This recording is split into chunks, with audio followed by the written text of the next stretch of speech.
for our afternoon film is a story of rags to riches. Michael Redgrave is Kipp's.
Afternoon, Mr. Kipp. Picked this up at the station for you. Thanks. New line I've been expecting. Lovely weather. I could do with some rain, lay the dust. We could that. Good day.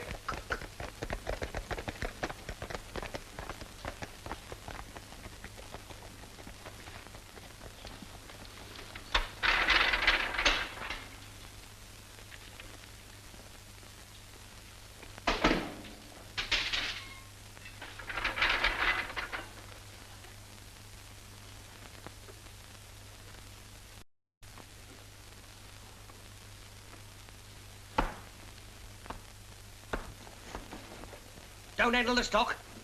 Hey, that's it ever then. You hear what I said? Yes, I got the use of both ears. It's always the same. If you must beat your mat, why do you want to do it in front of my shop? I'll beat my mat where I like. It's not a habit of mine to let sleeping dust slide like some folks I could mention. I'll have the law on you for that, Pornick. It's hard enough to keep my customers as it is without your blasted junk shop next door. Oh, so this is a junk shop, is it? And what do you call that tuppenny halfpenny collection of fly-blown paper doilies and tin-pot German kettle drums? Shuttle beds, I suppose, and adage.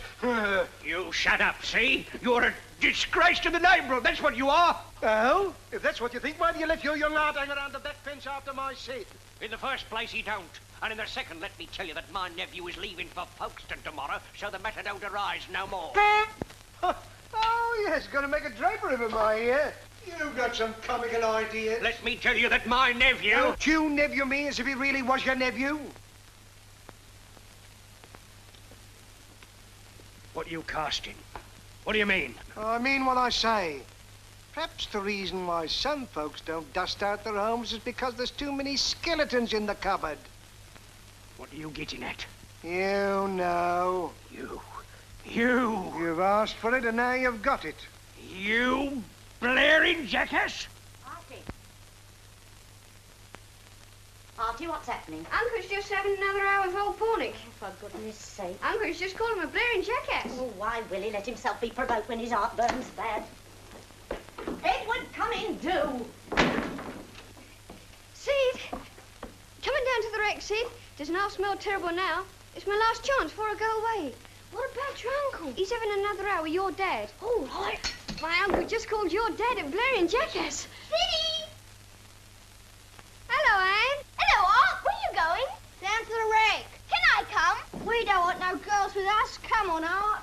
Sid, don't forget you've got to deliver Mrs. Wilson's bassinet at 4.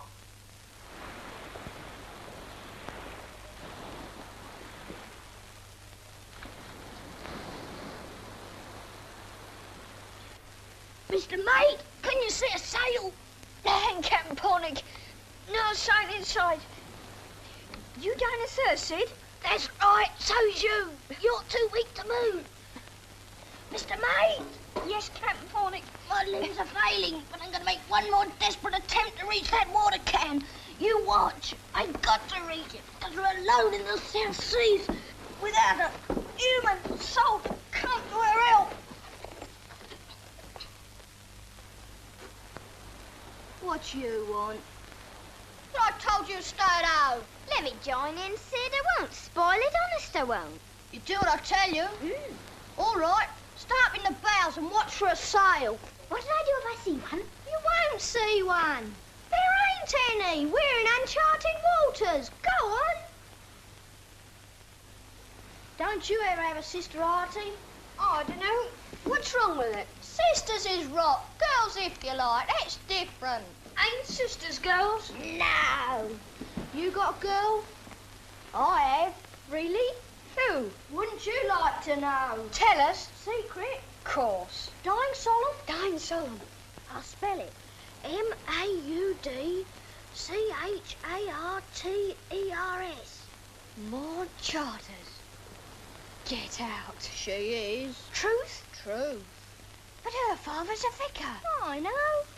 She's got a bicycle, too. I'd like a girl, too. I mean, just to talk to and all that. Siddy, it's 4 o'clock already. You won't half cop it from Dad if you're late with Mrs. Wilson's bassinet. All right, I know. I'll have to run, Artie. See you before you go away. Goodbye.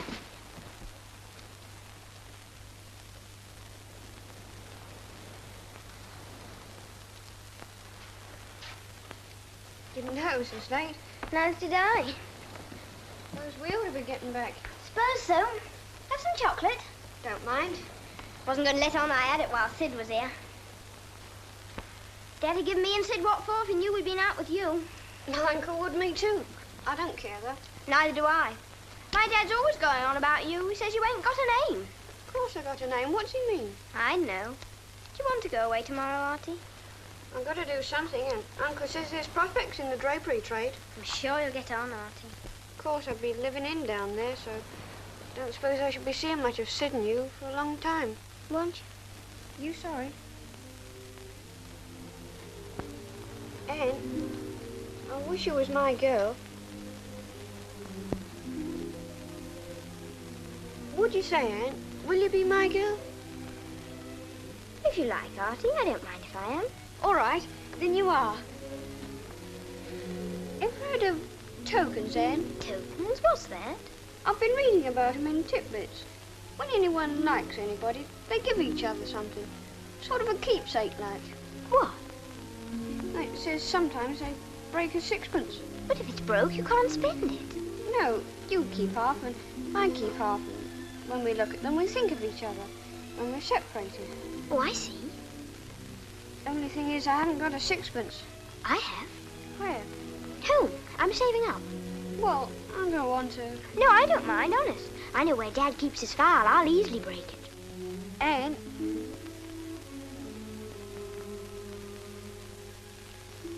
What would you say if I was to ask you to let me kiss you like? Kissing's silly, don't you think? I don't see what's the good of having a girl if you can't kiss her. We'd better be getting back.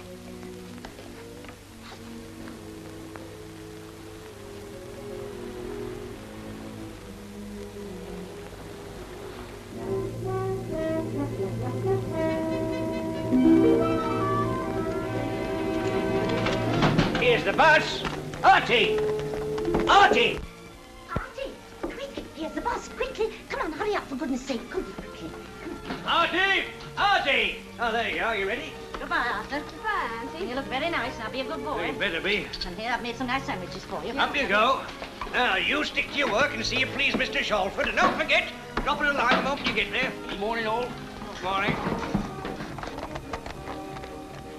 He's got plenty of prospects at Shalford's. Artie! Artie! Wait a minute, Artie! Artie! Would you stop, please? Hey? Just for something. Oh, all right. Artie! Wait a minute! Artie! Artie, I got that, you know. I done it this morning. Good. Goodbye. Goodbye. Are you all right now? Yes. Goodbye, Anne. Don't forget.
Could you tell me where Shelford's the Drapers is? Use your eyes, son.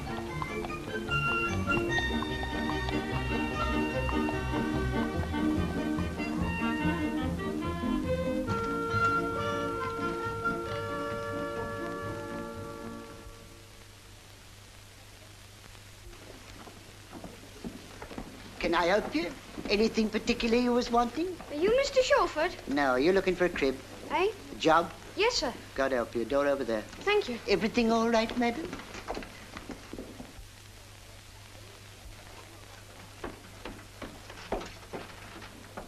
Come in.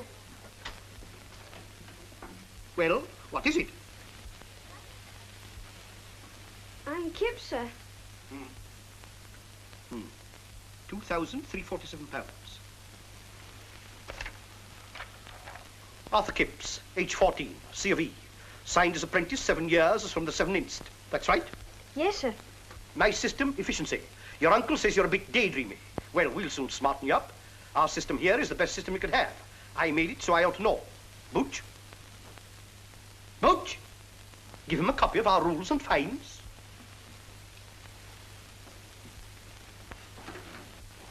Whatever Mr. Booch tells you to do, you do. Yes, sir. Take these and follow me. Now, don't fumble! Won't you hear? Put that box down.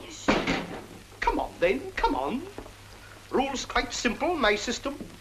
Rise 6:30, in by 10:30. Lights out 11. Fines for breaches of regulations and inefficiency. Matter won't arise if you're smart. You won't find anything better at the price, madam. Mr. Buggins? Yes, sir. Skips, new apprentice. Yes, sir. Whatever Mr. Buggins tells you to do, you do. Yes, sir. Yes. Follow me. Wonderful quality, madam. That's the way to the dining room. Left, right. Latest thing. Move with the times here. System everywhere. Efficiency. Follow me. Mr. Carshot. This is Kipps, new apprentice. See he don't fumble. Whatever Mr. Carshot tells you to do, you do. Follow me. My heart and liver. Take those bolts on the top shelf and look Yes. sharp.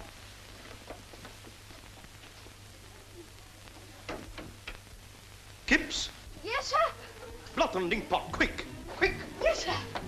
Come on, hustle. Yes, sir. Coming, sir. Kipps! Coming, sir. Tidy all this stuff up. Yes, sir. Kipps, hustle, hustle. Now, don't fumble, don't fumble. Come on, hustle. No, not then, the others. Kipps, look lively. Coming, sir. My heart and liver, I never see such a chap. Kipps. Coming, sir. Come on, down, you're going to sleep. Hurry up. Take those to madam's carriage at once. Kipps, look sharp with them parcels. Coming, sir. Hurry, Kipps. Yes, sir. Kipps. Yes, sir. Kipps. Yes, sir. Kipps.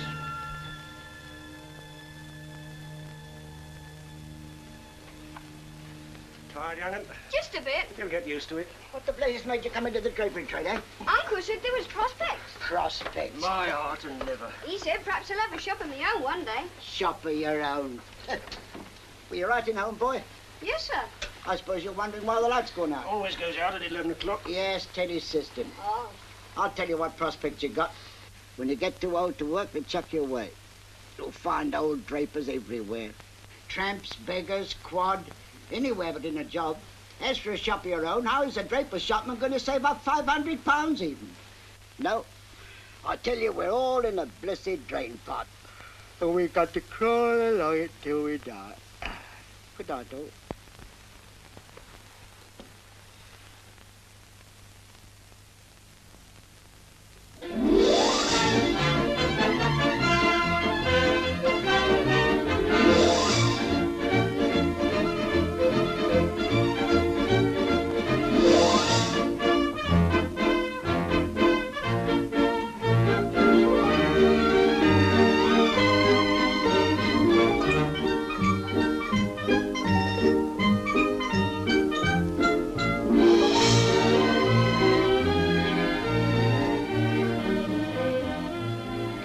Emily, or it will be too late. Go away, go away. Good evening, ladies. Oh, you're closing. Never too late at Chalford's, madam. Mr. Kipps, forward, please. Mr. Kipps. Mr. Kipps. Mr. Kipps. Coming, sir. Hurry, Kipps, hurry. Mr. Kipps, would you please attend to these ladies? Certainly. Good evening, madam. What can I show you? I want a little bit of something to cover a stool. A remnant would do. This way, madam, if you please. Very seasonable weather we're having just now, madam. Some nice new cretons I can recommend. Very attractive.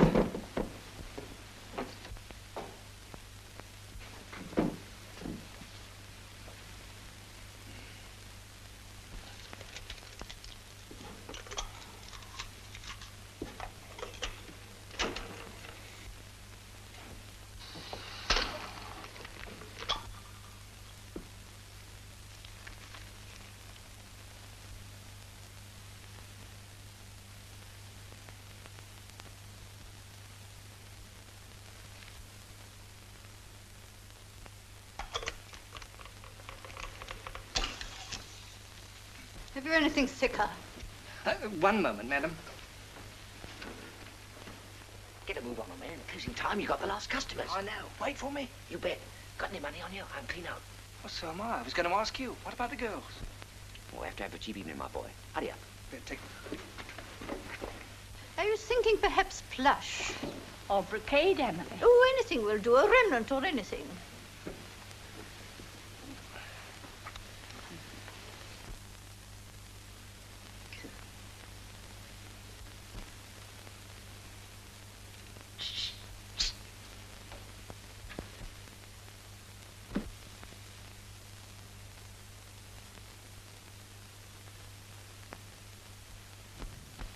It's very attractive. Absolutely our latest.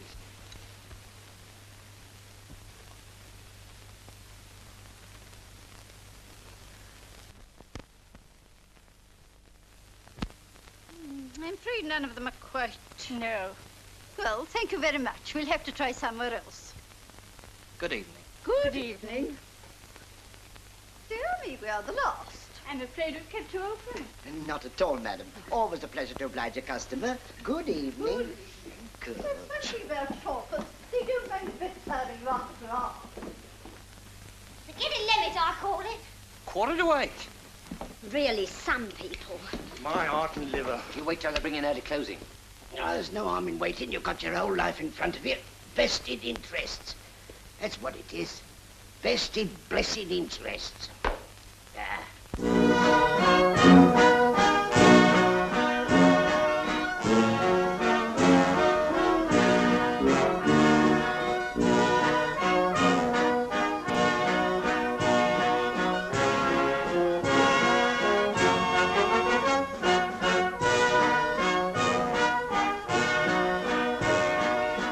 Nothing like a good old stroll along the prom, I always say. The Bennett concert in the Pier Hall. Yeah, how about going in here and listening to the band? Oh, I don't mind if I do. Excuse me, old man. There we are, ladies. All done by kindness.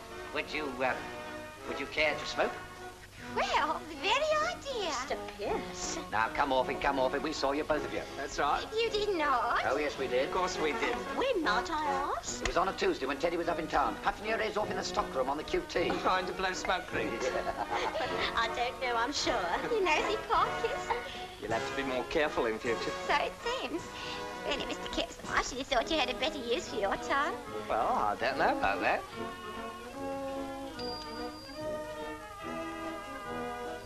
Tickets, please. Tickets, please.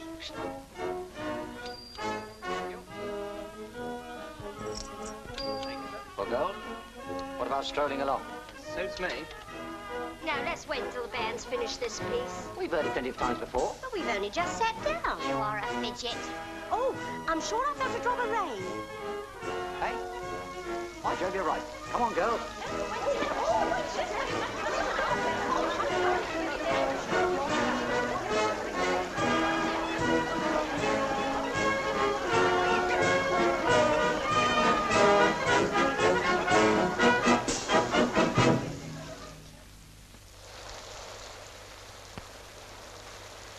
Nice weather for ducks, if you see what I mean. Here's stuffed ducks the way we're waiting here. At any rate, we're out of the wet. I'm not so sure about that. You didn't mention there was a Bella concert on the pier. Well, if it hadn't come on to rain. Well, that's right. Well, girls, what about having a look at this? Well, I don't mind if I do. Oh, yeah, the lantern slides in too. In my opinion, my very humble opinion, self-help is the noblest of all our distinctive English characteristics. When we scan the pages of our rough island story, we find them studded with the most heartening examples of men who have prospered entirely by helping themselves. Where shall we sit? Kipps, you sit next to Flo. Righto. You sit over there.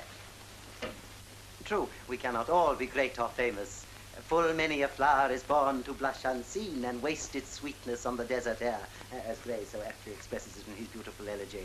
Oh, it's poetry. And of course, each of us Thought you said it was lantern slides. must do his duty in that station of life to which it has pleased Providence to call him. Thomas Carlyle, himself an example of what self-help can accomplish, has written these words. Not what I have, but what I do is my kingdom. How inspiring. Perhaps, who knows, there may be among those who are here tonight. To continue, if I may, there may be one among those who are here tonight who, as those great men did, longs to grasp the rich fruits of the tree of culture, but feels he has no ladder with which to enable him to reach up to even the lowest of its most tempting branches. My friend, if you are here tonight, I assure you, you are wrong. You have a ladder. I have a ladder. We all have a ladder. Have you got yours? That ladder is self-help, and upon it, and with the aid of spare time study at our technical institute, if I may modestly refer to it, you may mount ever higher and higher. Needless to say, we at the Technical Institute would be delighted to see the young seeker after knowledge on any Tuesday or Thursday evening, should he, or of course she, care to call. We have evening study groups in literature and languages, arts and handicrafts, and I may add that the fees are purely nominal. My friends, we live in an enlightened age today.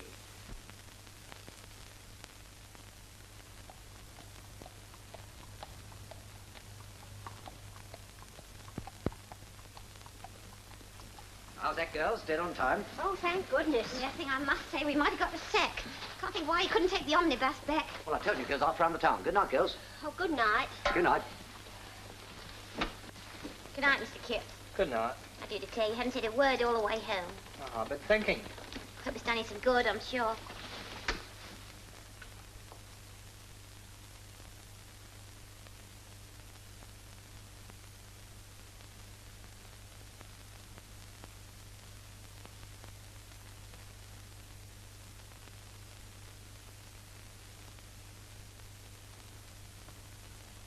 So 1p or 2? 2. 2. Occupation? I'm an improver in the drapery. Shawford's Bazaar, you know. I see, and you want to be a self-improver in your spare time, eh?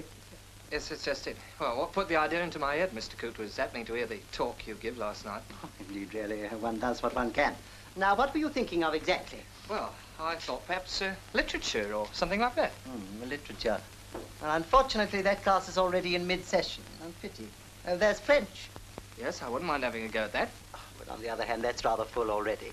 I'm afraid there aren't any other language groups. We were thinking of starting a German class, but there didn't seem to be much local enthusiasm for it. Of course, there's economics. No, perhaps that's just a little advanced. I have it. Wood carving. Wood carving? Yes, the class has only just begun, and I know Miss Walshingham is just a little short of her full muster. I'll take you right along. Well, I don't You'll know. find it really fascinating. I was thinking of literature, yeah, Shakespeare and all that. Oh, really? I've not much good with my hands, you know. Ah, Miss Walshingham, I have another pupil for you. Come in, young man, come in, come in. Really, Mr. Mr. Kipps. How do you do? So you're keen to take up wood carving, are you? That's right. Splendid. Just take a seat at the desk over there. I'll be with you in a moment. Come along. Quite common, of course, a little shop assistant at Shelford's, but he seems very willing and respectful, and one must do what one can. Of course. Ah, well, back to the plough. Have you done any carving before, Mr. Kipps? Oh, yes, of course. You may sit down. No, I can't say I have not, really. You'll find it very useful. For decoration, of course. Yes, that's what put the idea into my head. You'll soon get into it. We've got to the sort of pot-hook stage. I think you'd better get to know the chisels first. Will you, just move? Answer. Thank you. Yeah, Now, this is the gouge for small grooves. I see. You hold it firmly, but not too tightly, like this. And cut. So. A little at a time. I see. Look. There. Would you like to try? Oh, not much use with my hands, really. Oh, it's quite simple. All right, I'll have a go. And let me.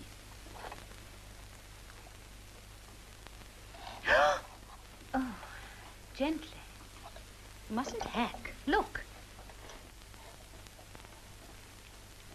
Like this. You see? Mm.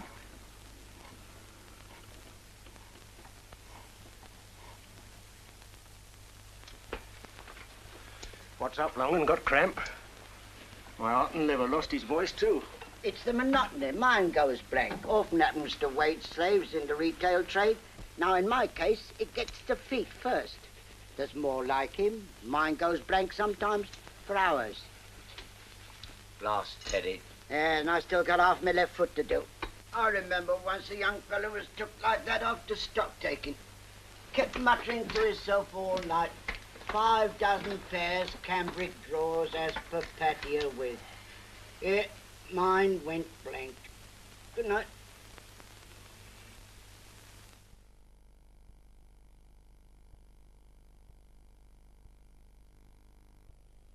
In Curry's White Christmas sale, you'll find 0% interest-free option on all products over £200, plus huge savings on Hoover. Only Curry's bring you all this.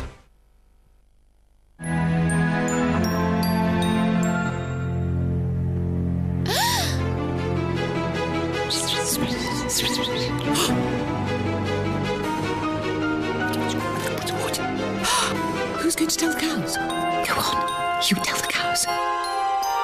Well? Haven't you heard?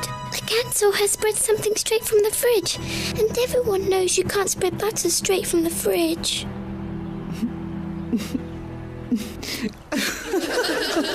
Anchor make pure butter that spreads straight from the fridge. Rich and creamy, Anchor spreadable butter.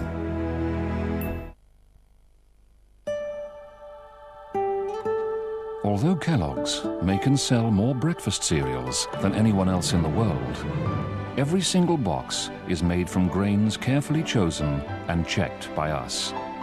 Grains bought to our own unique specification, which is why we're more than happy to put our name on each and every box. So remember, if you don't see the Kellogg's name on the box, it isn't Kellogg's in the box. Now there's a brand new toilet tissue that makes someone seem almost redundant. There's 17% more soft, smooth tissue packed into every single sheet. You'll really feel the difference. And the best news of all is, it's Andrex. New Feel Andrex. Try the best Andrex ever. So what's Rome like? Everyone kisses. Couples kiss, waiters kiss. Even the statues are at it. Oh, do try not to join in. The thing is, Kath, I miss you. You didn't pack my blue socks, did you? Pack yourself next time. How's it there? That feels funny. Too, tidy. How's work? They're terrible. They like me. They want me to stay another week. Oh. Oh, that's great. I'm in the most romantic city in the world, and you're not with me. Yes, I am. With Cellnet's digital service, you can make and receive calls in over 50 countries. That's more than any other UK network.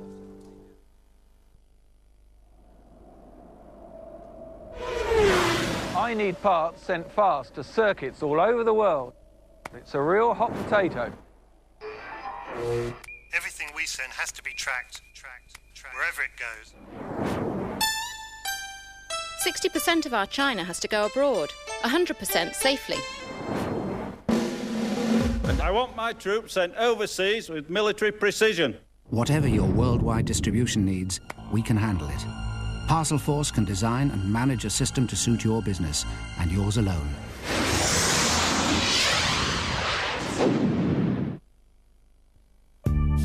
I thought I'd have to trek all over town to find a good mortgage. Wrong. All it took was one phone call. Yes. Call TSB's mortgage line. Get a quote over the phone. 0500 758 000.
Miss Walshingham, I got to speak. This is the last class of the term, and I can't keep silent no longer. Miss Walshingham, I love you. Don't mistake me. I know it can never be. My love is hopeless. You are a lady, and I'm only a draper's shopman. But I just had to tell you before I go away. I shall never see you again.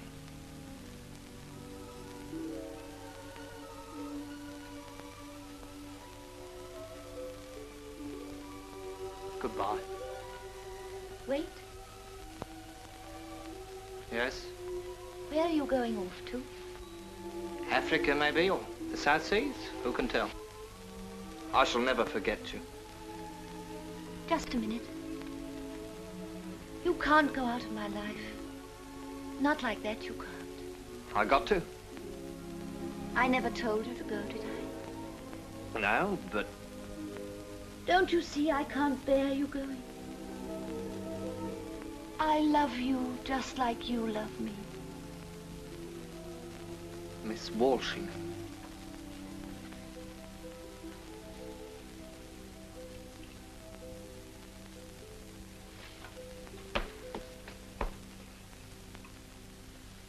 Mr. Kipps? Are you in any difficulty? No, Miss Walshingham.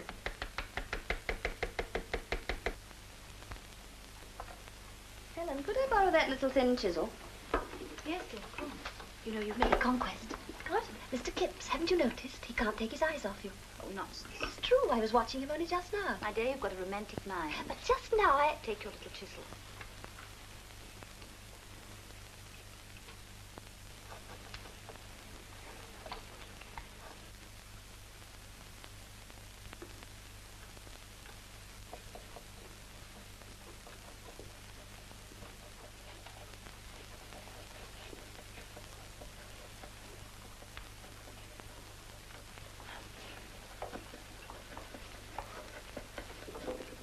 I'm afraid you haven't got on very fast, Mr. Kipps. Well, 'tis a bit hard. Your work is really quite promising. I tried to do it like you said.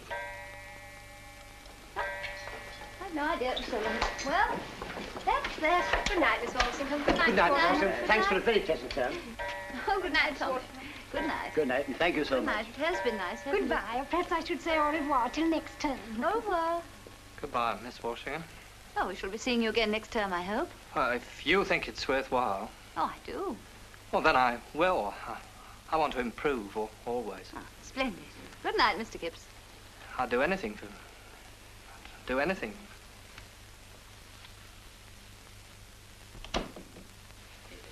Didn't I tell you? He simply worships you. How absurd. Quite a nice sort of person, but of course he must realize. Aren't you being a little unkind? How? What have I done? That's just it. What have you done?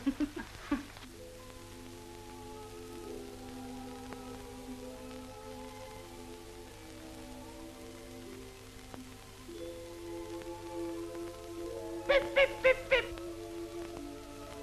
Look out! Get out of the way, you're running!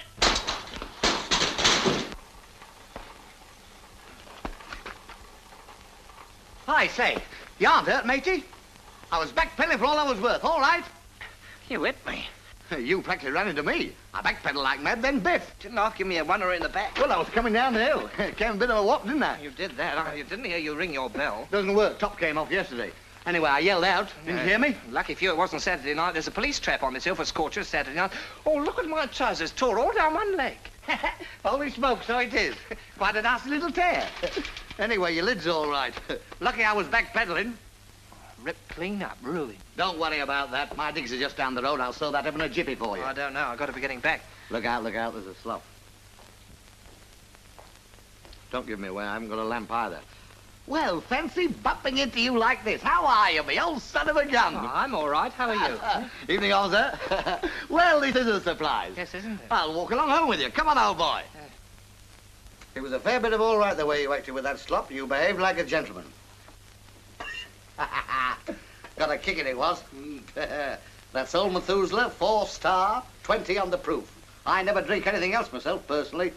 Good old me and good old meth. Leave us together, biff, both gone. This lady here, is a friend of yours? Oh, Bessie. We taught together in the Belle of New York. My boy, she very nearly became the first and only Mrs. Chitterlow, had not a London offer intervened. Great trooper, Bess. If by some mischance I should stitch your trousers to your leg, you'll holler, won't you? I will. You know this will make a thundering good situation for a comedy? Yeah, I expect it would. You know, I've never met an actor before. You acting anything down this way, Mr. Chitterlow? Well, I'm in between plays at the moment. You see, an actor of my type must have the right part. Meanwhile, I'm writing a play, a farce. Oh, this? That's it. I tell you, it'll knock 'em. Why, it even makes me laugh. But it stands to reason it must make them yell. Well, that's the way I look at it. I wouldn't be surprised if he wasn't absolutely right. Here, I got a scene with a beetle. You ought to read it. It's a riot. It's a howl, and it's never been done before. How goes old meth? Well, I like it. I don't know how you describe it, but sort of lights you up inside. Here, you can't beat the old gent for interior illumination. Now, we'll have one more tot, and when I finish this, I'll run over the beetle scene for you. Oh, I got to be getting back soon. But she'll be the first living soul to have heard it. Yeah, I appreciate that, old man, really, I do. But I'm in the drapery trade, see? I've got to be back. They lock the door by 10:30. When I think of that beetle, what a scream. It'll tear them apart. They'll be rolling in the aisles. You see, Popplewaddle, that's my hero. He's a sort of absent-minded professor type. He collects beetles. They're his ruling passion. Why, he practically thinks beetles. It's an absolute scream. What a situation, eh? I tell you, they'll die. It'll kill them. Now, in the third act, Popplewaddle, he don't come back as himself because he thinks he's wanted for forgery, see? Right. We come to Mrs. Crumpthorne's tea party. All very la-di-da-di-da-di-da. You know the type of thing. When Lady Whortleberry is announced. And in comes who? Let me think. Popplewobble, old boy, in her clothes with the bustle. Biff. Ha-ha! What do you think of it? It's damn fine. My boy, you're a born critic. I'll just walk it for you. Enter Lady Whortleberry, alias Popplewaddle. Ah, my dear Mrs. Crumpthorne, how do you do, how do you do, how do you do? Oh, and my dear Rector, how do you do? Sits between Rector and Mrs. Crumpthorne. Nobody recognizes him. Sugar Lady Whortleberry, 2, please. Thank you. Suddenly, Biff. Beetle comes through window. Bzzz. He spots it. Bzzz. It's the very beetle he's been wanting for his collection. Bzzz. See? Bzzz. Bzzz. Suddenly, Beetle settles on Mrs. Cumthorne's hat. Bzzz. He goes to grab it. Bzzz. Bee buzzes off. Suddenly, Beetle comes back. Bzzz. Settles on Popple's head this time. Bzzz. Falls down his neck. Bzzz. Right down his back. Bzzz. Popple rushes out of room. Kipps comes staring after him. Popple dashes through French window. Kipps follows him. What Kipps? Why, the rector! Oh, no, my name's Kipps. Huh? Kipps. Well, what about him? That's me. You can't go putting me on stage, Charlie. You'll make me lose my job. You mean to say your name's really Kipps? That's right. Holy smoke. I can't have it, Charlie. I can't have it at all. But what a coincidence. I got the name out of a newspaper yesterday. I always use real names in my plays. It's here somewhere. Kipps, that's me. Poor old Kipps. It was here yesterday. It should have. What, old boy? All right, I won't be a minute. I'll find it. Chill out, I'm going. I'm going back to Teddy and make him open the door and tell him I'm very ill.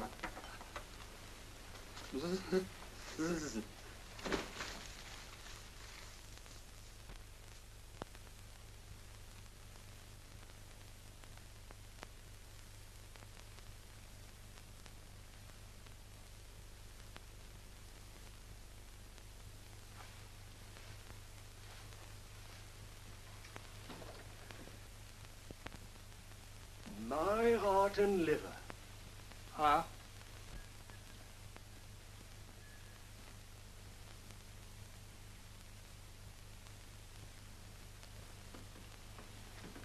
Teddy?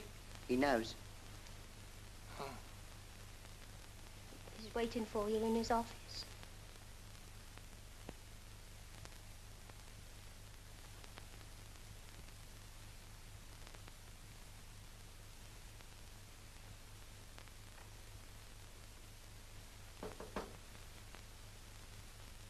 Come in. Oh, so you've turned up, have you? Been out all night. You know the rules? You know my system? Out all night, instant dismissal. Never departed from it. Don't intend to now. There's no more to be said. You leave at end of month. References if you behave yourself.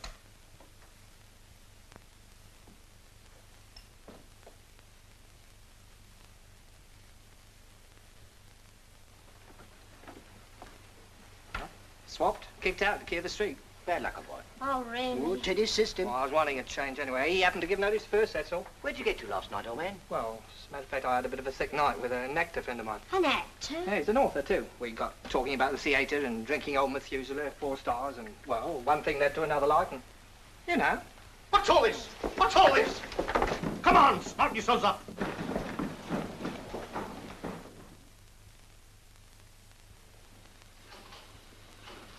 This way for the nightgowns, madam. Thank you. You gonna try for another crib? I don't know.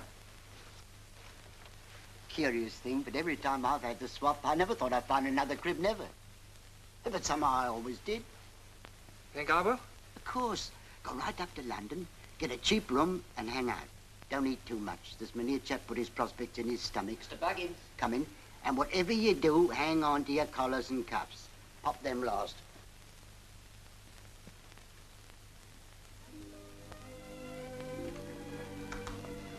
Yes, madam. What can I show you, madam? I want to see some ribbon, please. This way, madam.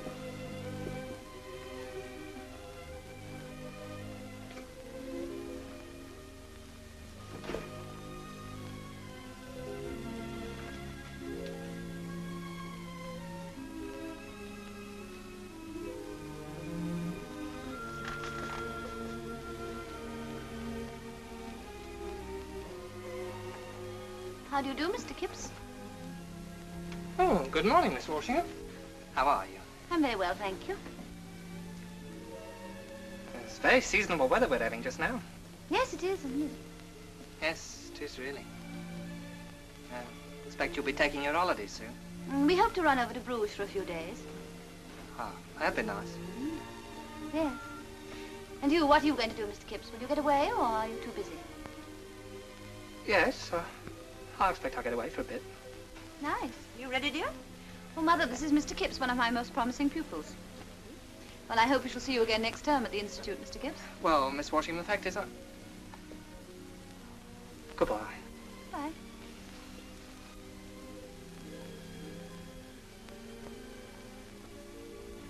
Mr. Kipps. Coming, sir.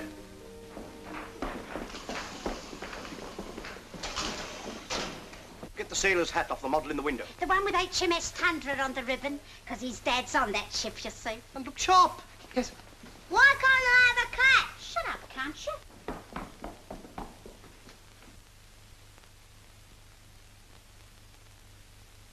What a shop assistant. You can hardly expect me to cut my own pupils dead, Mother.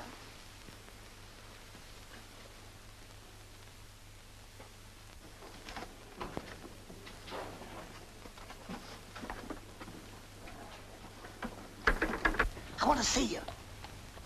Yeah, look here. Oh, no, go away. Look here, you've got me into enough trouble. It's just, can't you go away? No, I'm busy. Go away. I can't help it. I'm busy now. You get me into trouble. Go away, will you? Kipps, how much longer are you going to be? Do you want to leave here without references? No, sir. Well, then, hustle. Yes, sir. I'm sorry, sir.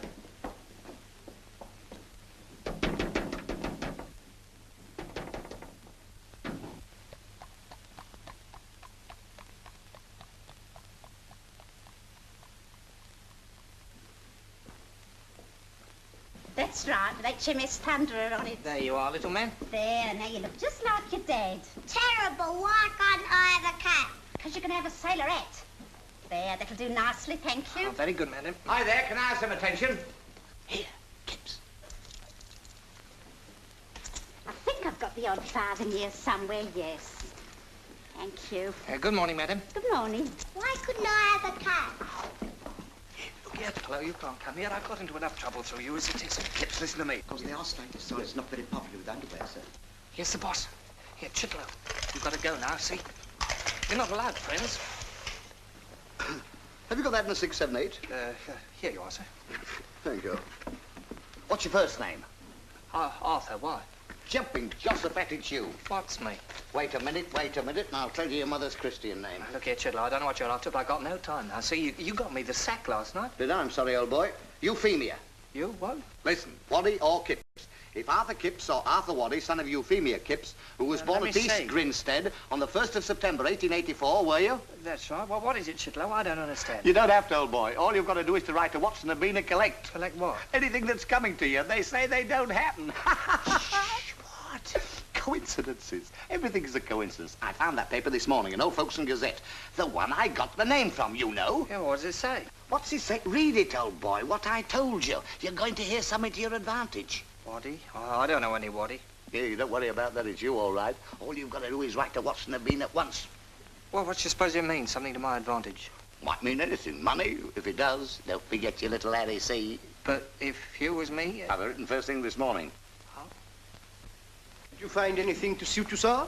No. As a matter of fact, I wanted one of those lavender toppers they wear at Ascot. Well, we could order one for you, sir. Oh, thanks. Well, I'll see if I can get them to postpone the races for a couple of days and I'll pop back. Morning.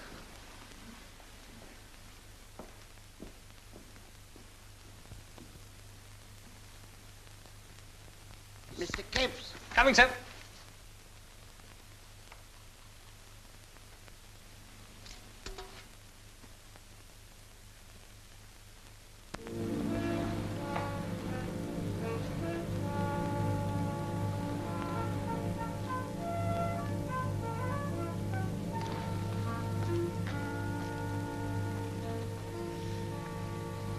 I say, you see that there house?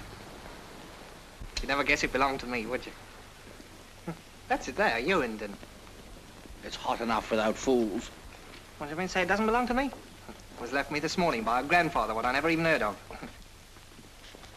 What else do you think he left me? £26,000. Try that game on with me and I'll give you in charge. What game? Wasn't born yesterday. Jenkins, take me away. I know your sort.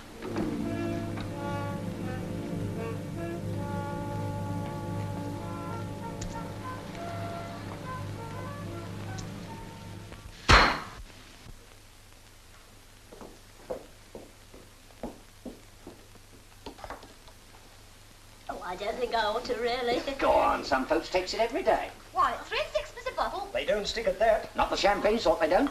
Well, it's Mr. Kipps. Yeah. Mr. Kipps. May you live to enjoy it. If anyone deserves it, do mind your help on this noble. It's Mr. Kipps. I always said you had breeding. Was lucky Teddy being in London. If Teddy was here, we wouldn't be doing this. As the oldest wage slave in this establishment, it behoves me to convey to our young colleague here, indeed I may say our friend, our heartiest congratulations on his sudden access to fortune. I remember well the day when Kipps first came to Shortford's. Mr. Barton. He was a young shaver just like Burchett here. No hire, no cleaner. No offence intended, none taken, I hope. I remember... What do you want? There's a lady in the shop wants one of them outfits, like some Gertie in the front window for 38 and 6. 38 and 6? Well, you know what to do. Yes, sir. Well, go and sell it to her. Go on, efficiency and system. Let's be so... now, where was I? You were saying Kipps was dirty. I was not. Oh, yes, you was, me lad, but we won't argue about it. I always said he'd make a go in life, and my words have come true. It's pleased Providence to raise him to a higher level. My friends, the toast is our Kipps. Come on, Kipps. I never was much good at making speeches, and I don't hardly know how to thank you. It's all knocked me over a bit, if you know what I mean. You've been so kind. I'll never forget you, straight I won't.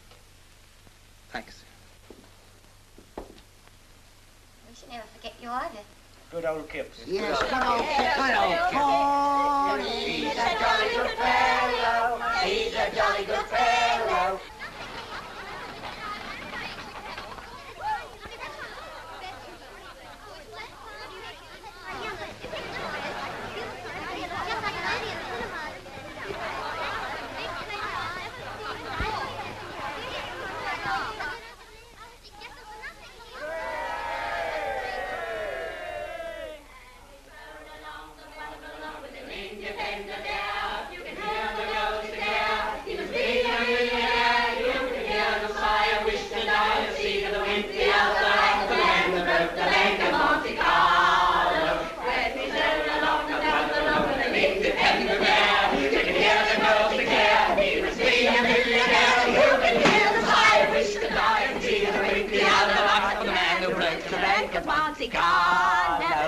What's all this?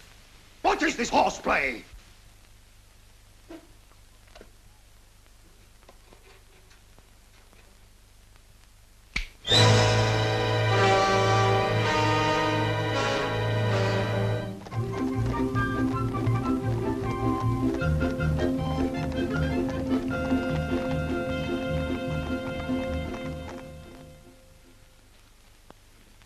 £26,000. It was my grandfather. I never even knew I had one. Waddy, his name was. It was his son, was my father. Waddy? Waddy, so that's who it was. She never said. Well, perhaps it's all for the best. £26,000 and an house. Here, have some more ham. It's wonderful. I can't believe it. Perhaps we're dreaming. That's true, all right. I'm going to live in the house, Auntie. Old Bean kept it down for me ever since Mr. Waddy died. Servants and all. My, servants. You've got a position to live up to now, Auntie. Yeah, I suppose I have, really. I do hope we won't go and marry beneath him. You'd better watch out all round. Oh, I've got to be precious careful, aren't I? It's your duty to marry into a county family now, Artie. Oh, I don't know, but... Perhaps I... What? Oh, no.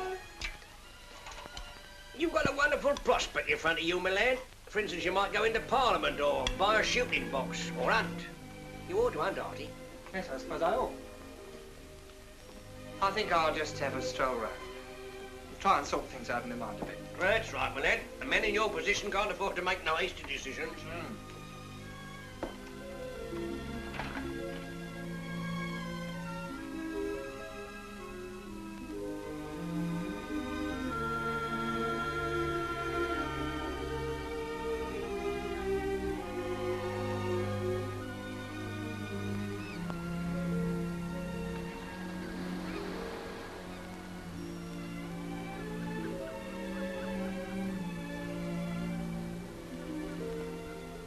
Hello, Hot Kipps. Don't you remember me? am. Well, I'm blown. You've grown up. Oh, so have you. You've got a moustache. Oh, that's right. Do you like it?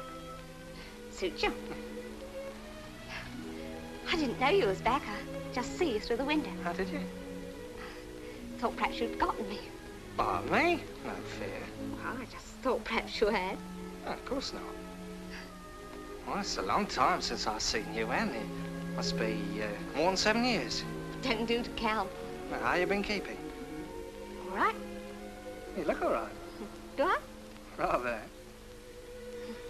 Oh, it's nice to see you again, and sort of brings back old times, like. Do you remember the last time we was here? You bet. You and Sid. Well, how is Sid? He's doing fine. He's got a bicycle shop in London. You know he's married. What, Sid? Got a baby, too. Well, fancy old Sid. Well. Sure you haven't gone and got married, too. Not me. What you been doing, Anne? Been over at Rye in service. Having a bit of holiday now. I'm going to a new place in Folkestone next week. As a parlour maid this time, Artie. Are you really? Artie, do you remember that sixpence? What? You know, the one I cut in half. Of course, yes. You ran off to the bus and give it me. I've still got my half. Have you? You got yours? Rather. What do you think? I didn't expect you'd keep it. I always thought it was silly keeping mine. Besides, it didn't mean anything, really. Oh, didn't it? I often wondered how you was getting on, Artie. You still in the drapery? No, as a matter of fact, I'm not. What? You mean you left? Mm-hmm. That's right. I had a stroke of luck. Come into a bit of money. Money? Oh, Artie. Just about £26,000. 26,000? My grandfather left it me. A big house in Folkestone, too. I'm living in it now. Well, aren't you going to congratulate me? Oh, I'm glad, Artie. Really, I am. I'm sure you deserve it. Oh, I don't know about that. Well, I think I ought to be getting back. Oh, shall I walk along with you? If you like, Artie. Righto.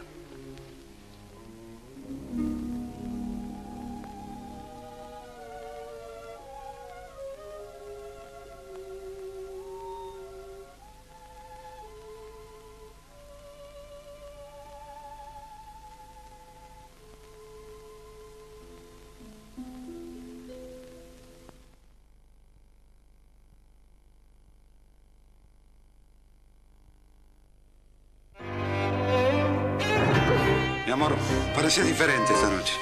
Que no terminé de tipear el informe mensual de marketing.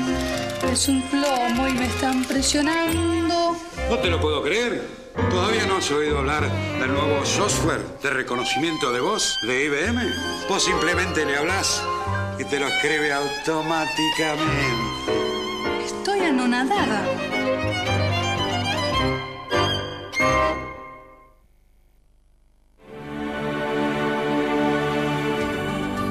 Save up to a third. Save up to a third on a wide range of fine fragrances at Boots.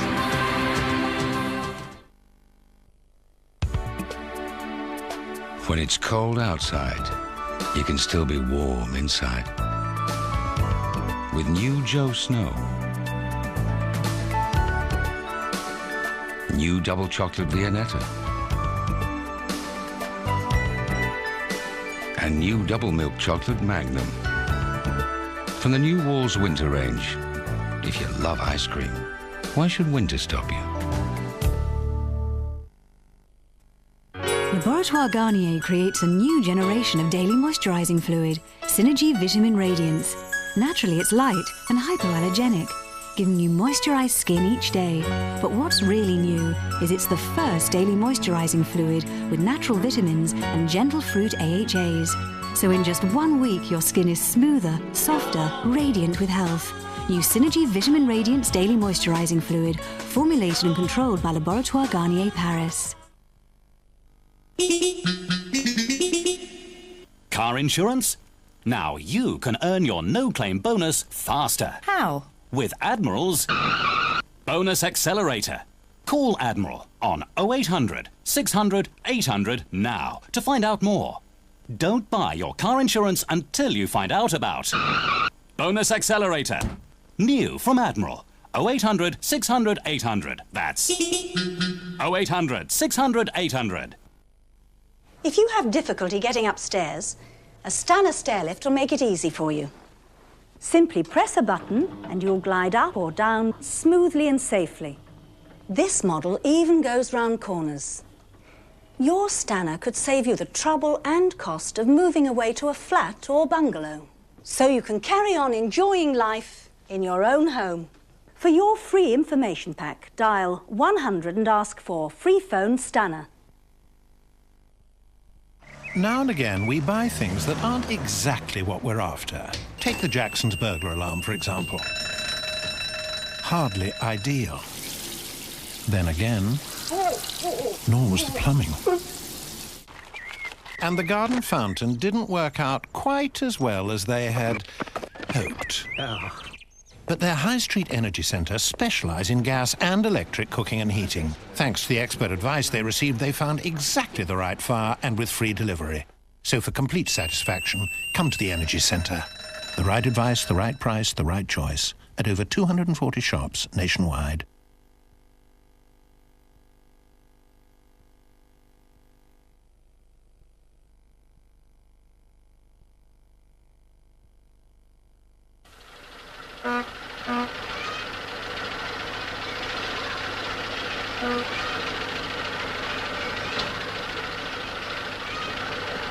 Hello there! Hello! Kipp, the old boy! My dear old boy, my dear boy! Hello, Titlow, what's happened? The talk of Folkestone, 26,000 sensation, Biff knocked me cold. First thought, must go round and shake old Kipp by the hand, and here I am, old boy, here I am. Oh, this is Mr. Titlow, Uncle. Gentleman I was telling you about, you know? How do you do, sir? How do you do? What news, sir? What news? Is that your motor? Yes, for the day, anyhow. Ready to leave, old boy?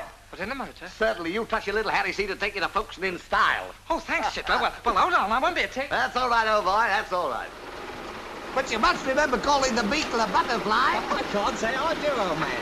Because you was a bit squiffy at the time, but it was just after you said you'd like to buy a half share in the play if only you had 300 quid to do it with. Did I say that? Your own words, old boy. Of course, you hadn't got 300 quid then. No, but all the same. So I've changed the name of the play to The Pestered Butterfly, thanks to you, old boy. What a title! Paralyze them. All the same, Titlow, I don't... You've got a gold mine in that half share, old boy. Now, listen, Titlow. I won't listen, Kipp, so I'm a man of my word. What's the name of your bank? Oh, it's an Atherton Southern, I think, but what? A half share you said, and a half share you shall have. Stop at the London Southern Bank, will you? There you are, Kipp, old boy. Oh, Titlow. Now, come on, don't be nervous. From now on, signing checks are going to be second nature to you. Good day, sir. Good day. Could I have £1 in silver, please? How would you like this, Mr. Kipps? Well, 5 isn't tellers, old boy. Why, it's Mr. Kipp, surely. Yeah, that's right. How are you, Mr. Coote?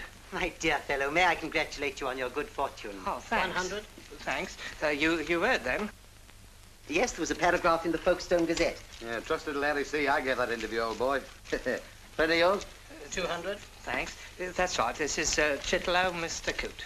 How do you, old boy? How do you do? Well, I just thought I'd wish you well as an old acquaintance. Perhaps we shall meet again. Oh, thank you. Are you doing anything now, Mr. Coote? Oh, only pottering, you know, just pottering. 300. Well, I was wondering if you'd care to come up to my place and have a smoke and a chat, like, eh? Thank you. I should be delighted.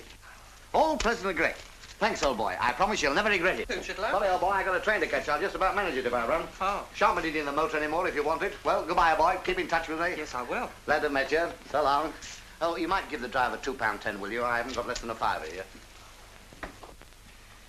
Would you care for a ride in the motor, Mr. Coote? Oh, by all means, yes. Thank you. Well, after you.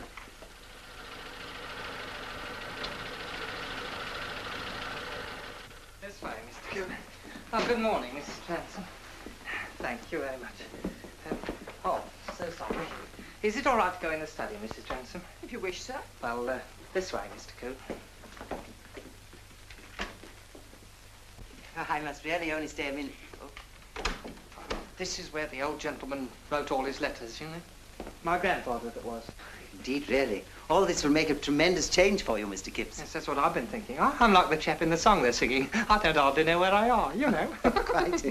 Well, make yourself at home, Mr. Kipp. Thank you. I gather it's rather a big windfall. 1,200 a year. Indeed, really. One doesn't want to seem presumptuous, but this Chitterlow, I hope you'll pardon me mentioning it, but I couldn't help noticing at the bank. Oh, it's all right. He's a friend of mine, an actor. In a way, he helped me to my money. Oh, well, of course, naturally, in that case, you'd know best. I'm not suggesting there was anything wrong, but it is a lamentable fact that money attracts, well, spongers. One hesitates to offer advice, of course. No, that's just what I need, Mr. Kipp. Oh, my dear fellow, if there's anything I can do to guide or help, for a spirited young fellow suddenly wealthy, there are many temptations. Oh, I know. Why, only the other evening with Chitlow, you know how it is. We got talking and drinking, and of course, it's seeing live. Ah, but is it worth it? Ah. Oh, I don't think I was really bad or drunk much. Oh, I wouldn't want you to think that, Mr. Coop. You know, Mr. Kipps, between ourselves, I've never touched alcohol in my life. Never. Haven't you? Oh, I smoke, of course. One doesn't want to be a Pharisee. Oh, yeah. Oh, no, really, I wasn't meaning that. Yeah, go on, take one. Thank you. Yes, you cannot be too careful. Money nowadays has many pitfalls for the unwary. Yeah, I dare say it has. I was talking on this subject only the other day to Mr. Densmore, the vicar. Curiously enough, the Reverend and Honourable.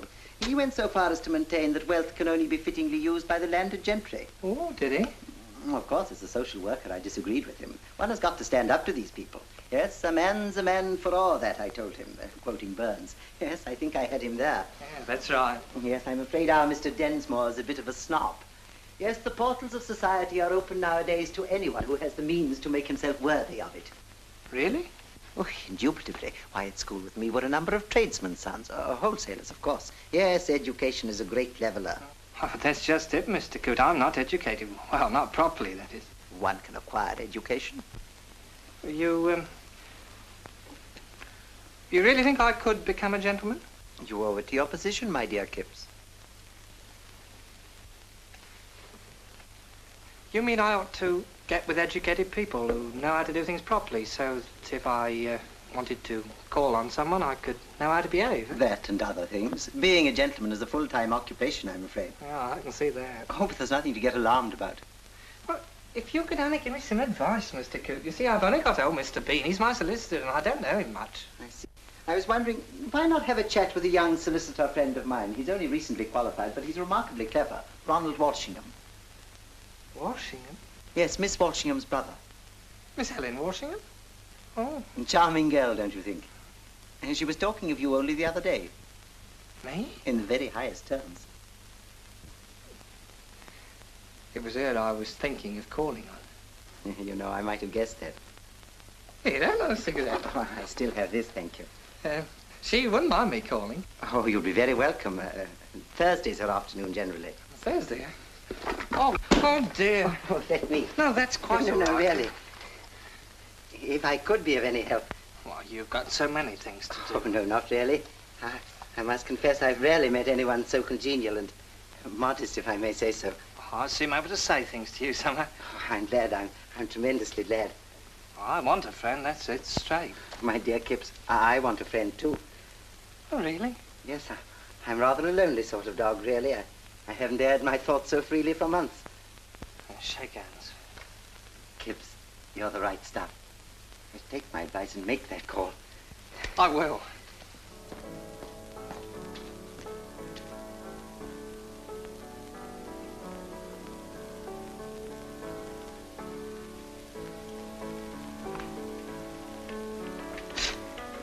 Why, Mr. Kipps, good afternoon. I just thought I'd call. Do come in, will you? Oh, thank you. How are you? Well, I mustn't grumble. I just thought I'd call, having nothing to do. Yes, of course. I heard about your good fortune this morning. I do congratulate you. Yeah, isn't it a go? You're just in time for tea. Come in. Thanks. Hello, Kipps. Hello, Mr. Coote. This is my brother Ronnie. How do you do? I've heard all about you from Chester. If you'll excuse me, I'll just go and help Mother with the tea. I'm afraid we're without a maid at the moment. Cigarette, Mr. Kipps? Oh, thanks. And by the way, congratulations. Oh, thanks. I say, won't you sit down? Thanks. By the by, I believe I mentioned Ronnie to you. He's a fully fledged solicitor now. Yes. So if you want any advice, old chap... Yes, I should be only too glad. Thanks. Mr. Bean's handling my business just now. Of course, I don't know much about him. But... Oh, Watson and Bean, eh? What do you say, Ronnie? Well, really, Chester, professional etiquette, Well, we're only asking your opinion. Eh, Kipps? Well, orthodox, you know. You mean they're not quite all right? Oh, yes, they're honest enough. But if you don't mind my saying so, a little bit old-fashioned.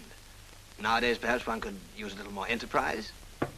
You two really ought to have a business chat one day.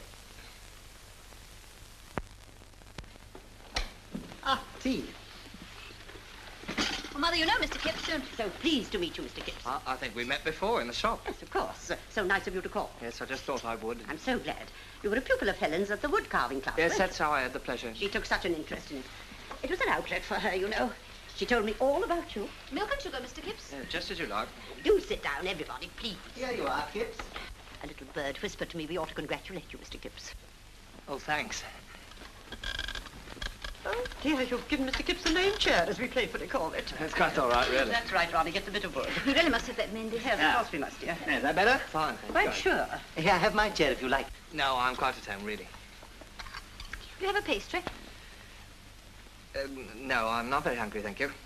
Ah, you know, Mr. Kipps, it's a great responsibility for a mother to feel that her daughter is, well, so exceptionally clever. Oh, Mother. There's no mistake about that. You know, Mr. Kipps, when Helen was quite a tiny tot, she wrote verse. No.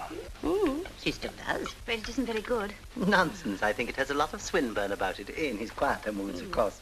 Oh, it's nothing much. It comes to nothing. But one must do something. Ah, the food of the spirit. Where would one be without it? Eh, Kipps? Ah. You're going to the recital, I suppose. Paderewski, oh, yes, of course. She's playing at the Pavilion next week. Oh, is he? Yes. You really ought to hear him, Kipps. Quite brilliant. Though perhaps for some people he's just a little free with his rubato. Yes, there is that. A matter of taste, of course. Yes, I expect so. Are you musical, Mr. Kipps? Well, I like it. As a matter of fact, I'm learning the banjo from a fellow now.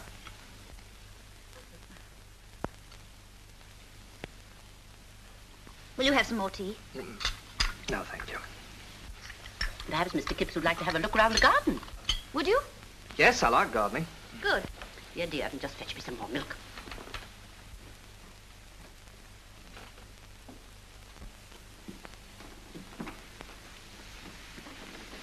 It's not very big, is it? Oh, I like it. It's small. But then this is the day of small things.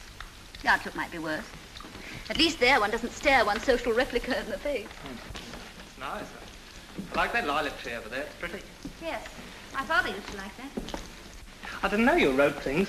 I don't know whether I'll ever be any good at that anyhow. I should think you could do anything if you wanted to. I wonder. I'm afraid I'm too ambitious. Well, this isn't very much of a springboard, is it? I don't know. I suppose not. The fact is, Mr. Kipps, I'm afraid I'm rather a discontented sort of person. A place like Folkestone values people for sheer, vulgar prosperity. We're very far from prosperous, and we live in a back street. One feels one hasn't opportunities. Even if I had, I suppose I wouldn't take them. Still. That's Chester. I can believe you could do anything you wanted if you tried. I used to watch you in the wood carving class. I think you must be one of the rare people who believe in me. But I do. Child of my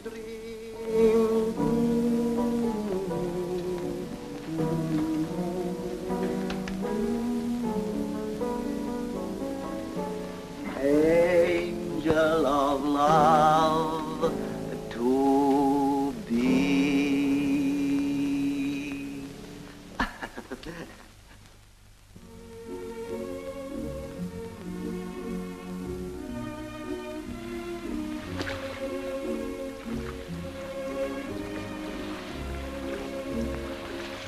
There's the old castle. What do you say to climbing up to the top of the old keep and picnicking when we get back? There's a marvelous view from the top. Good idea.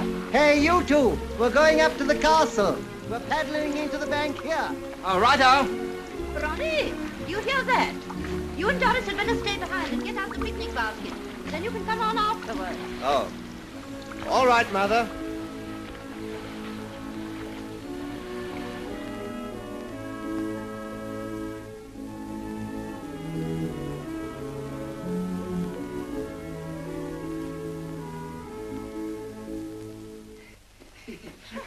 quite a climb, isn't it?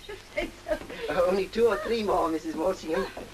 You know, I don't really think I can go any further. We'll stop here if you like, Mother. No, of course not, dear. You must see the view. I'm sure Chester won't mind staying with me.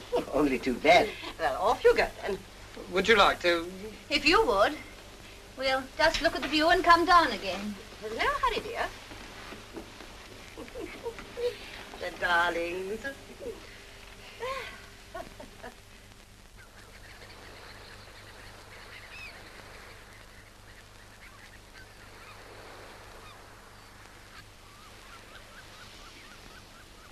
Glorious, isn't it?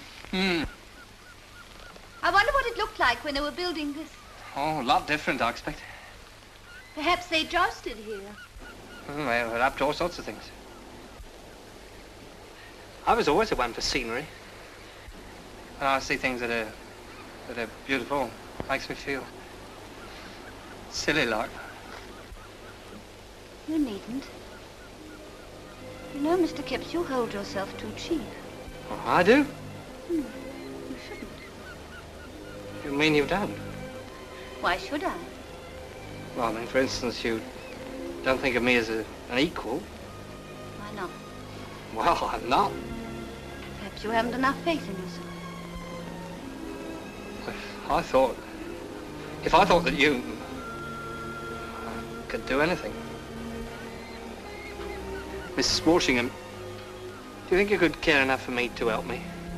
Mrs. Walsingham, do you care for me at all? I must say, I must know. Yes, I know. I know. Me? You mean you do? But promise if I never hold you cheap, you never will yourself. You mean... I mean, I hold you dear. You mean to say you'll marry me? What else could I mean? You? I?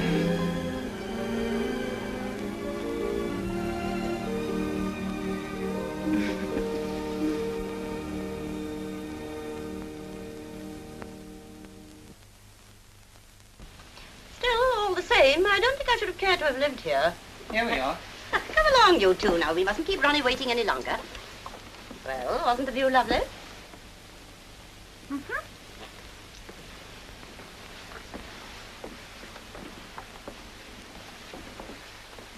You needn't tell me. My dear Kipps, this is better than a legacy. Oh, I can't hardly believe it. She's splendid. Don't deserve it. And it began before your money? When you put me in the wood carving class. Of course. It's a county family, you know. They're connected with the Beaupreys, Lord Beaupre. Oh, it's too much. My dear chap, if there's anything I can do, help you choose the ring, perhaps. Oh, yes, the ring. Papa! That's me.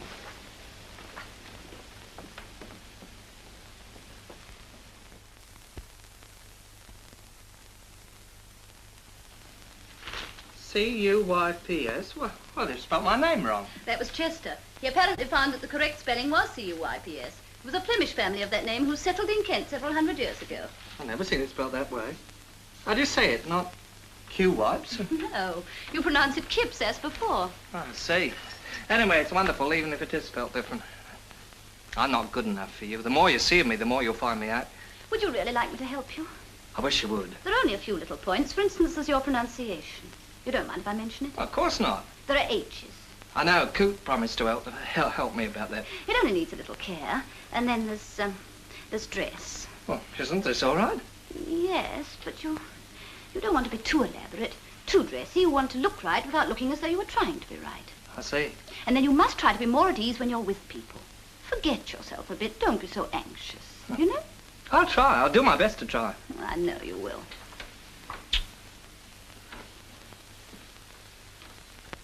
Commence.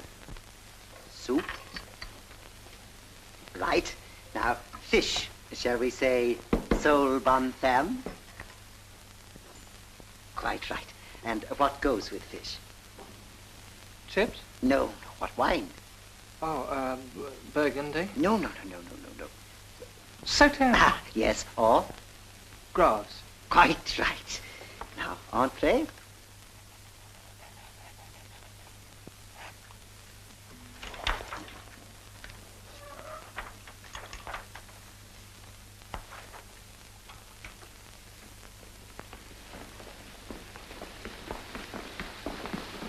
Lord, they haven't upped up the price of those chemicals. I beg your pardon. Oh, it's nothing. It's just a line they've reduced. I knew they'd never go. Arthur, dear, you must try to remember you're not in business now. Sorry. Melodious stuff, old Omar. After that, you might read Sartor or Sartors. Carlyle has a grand, rugged style. Has he? I mean, has he? You know, I got a lot of difficulty with those two words. Which is which?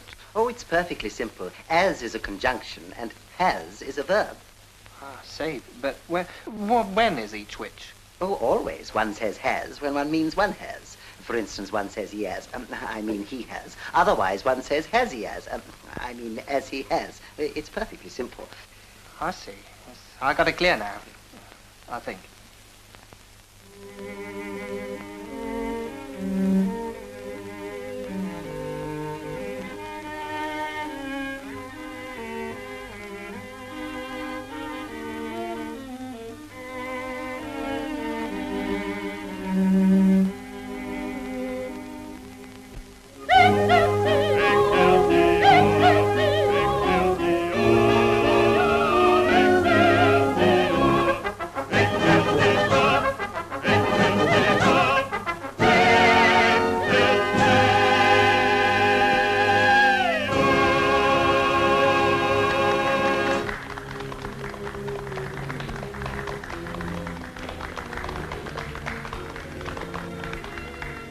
Very nice. May I? Yes, dear, of course. Oh, by the way, this came this morning. I don't know any Mrs. Bindon Botting. Arthur, Mrs. Bindon Botting is one of the best-known people in the district. Her husband's on the London Stock Exchange. They have a lovely house just outside Folkestone. And a pied-à-terre in Kensington. I don't have to go or anything, do I? Oh, of course. I told Mrs. Botting you'd be delighted. We're all going. Everyone who matters will be there. Sidney Revel is coming down, too. Who's he? You must have heard of him. Everyone reads his novels. He wrote Passionate Genesis, you know. He has such a vital personality. Anagrams, 4 to 6:30 p.m. It's an anagram tea. Each guest has an anagram pinned on, and you go around with a card and guess other people's. I understand it's sweeping the drawing rooms of Mayfair. I couldn't do that. Not just yet. It's quite simple. Just couldn't. But it's really jolly. Shakes everybody up together marvelously. I don't want to be shook up. You'll have to meet people sooner or later. I know, but... Arthur, you do want to please me, don't you? You know I do.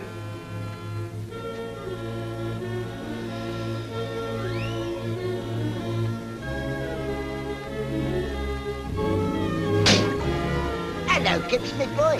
Hello, Buggins. It's nice to be a gentleman. Oh, what a life, eh? Seen her ladyship lately? No. I run into her along with old Sir William t'other day. She asked to be remembered to you. You know, old Sir William's gout is something dreadful. We don't hardly ever see him in the club these days. Yeah. Do you think we should be getting back now, Chester? Yes, it is getting late. Yeah. Which way are you going, Kipps? Thank you. But I don't think we're in need of your society, you know. I thought you was alone.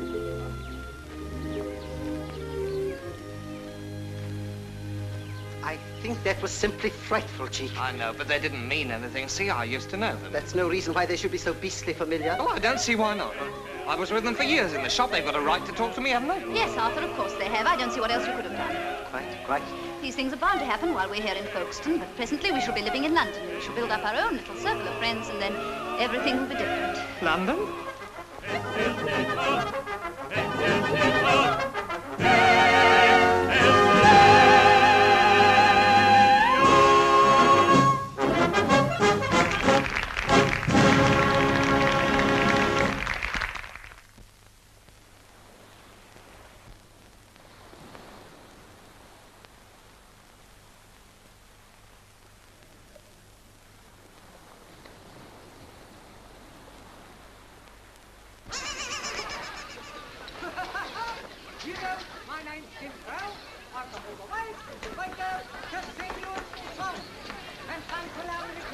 You're a bad, wicked man.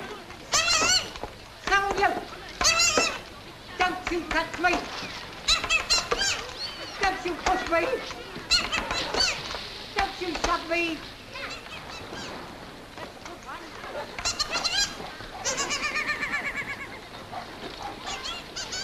Hello, Anne.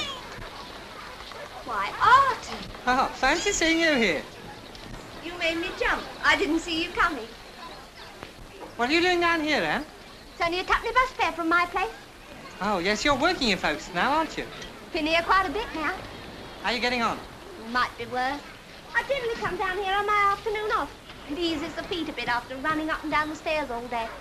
I don't know why people must have basement kitchens. Just to make it harder, I expect. I expect so. Well, I'm going in now. Well, do you mind if I walk up the beach with you? Do you think you ought? Why not? Well, I'm only in service, and if your friends was to see you with me... Oh, bad. That doesn't matter. You sure you aren't going anywhere? No, I was just mooching about. I'll wait for you. You look smart. West End tailor. Do you like it? I'm going to put my stockings on now, Artie. Oh, all right. Must be nice having everything you want. Oh, yes, I live in my own house and meet people, educated people, and go for walks and read poetry, and go to chamber concerts. Well, have a good time all round. Must be nice. It's a bit different from being in the drapery. Rather. I've got my stockings on now, Artie. Yeah, of course, I miss the chaps from the shop sometimes. You know, old Buggins and Pierce. Don't you ever see them now? It's not the same. You'd be surprised at the things that have happened to me lately, Anne. Sometimes I'm surprised myself. Artie, are you happy? Well, yes, I was just going to tell you. Well, why shouldn't I be happy? Oh, I expect it was silly of me. I was just wondering. Well, I ought to be happy. I'll be lucky enough, haven't I? Yes, of course.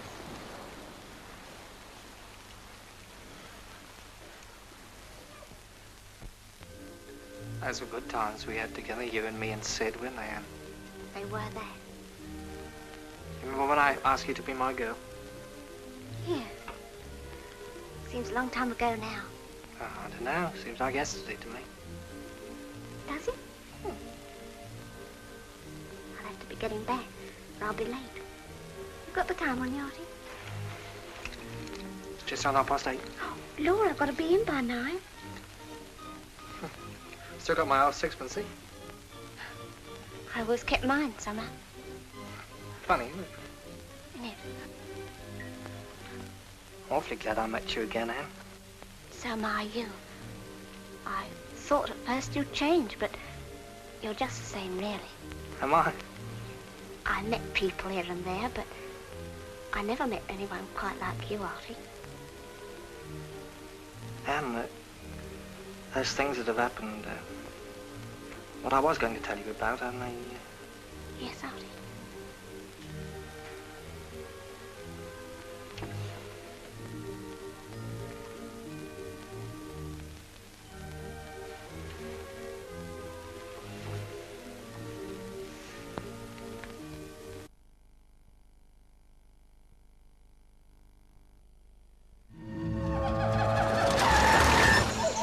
Amigos, estamos perdidos. Não esquenta. Eu peço o mapa pelo correio eletrônico. Aqui? Eu tô rodando o S2 Warp Connect da IBM. Ele me dá acesso remoto ao servidor da minha rede, ao meu workgroup, até a internet. Será que a internet tem uma lista de aranhas venenosas, daquelas bem peludas, grandes, com a cabecinha? Bye-bye, Daddy.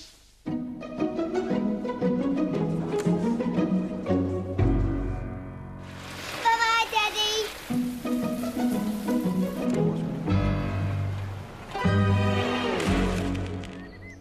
Bye-bye, Daddy.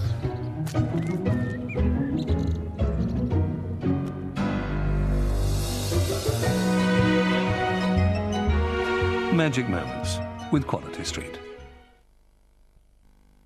As skin matures, it can feel dry and tight. And finding a moisturizer specially designed for mature skin is a problem. So what's the answer? Independent tests amongst women of our age on Youlay's first day cream for mature skin unanimously revealed that it provides excellent moisturization, essential to keep us looking and feeling fresh and healthy. And the name? Provital, Youlay's first moisturizer designed for mature skin. 6 of our TIE fighters have been destroyed, and regrettably, our radar base has fallen into rebel hands. Lord Vader, maybe you should try one of these. They actually help you breathe more easily. Tunes really do help you breathe more easily. They taste great. But they come in 3 fruity flavors.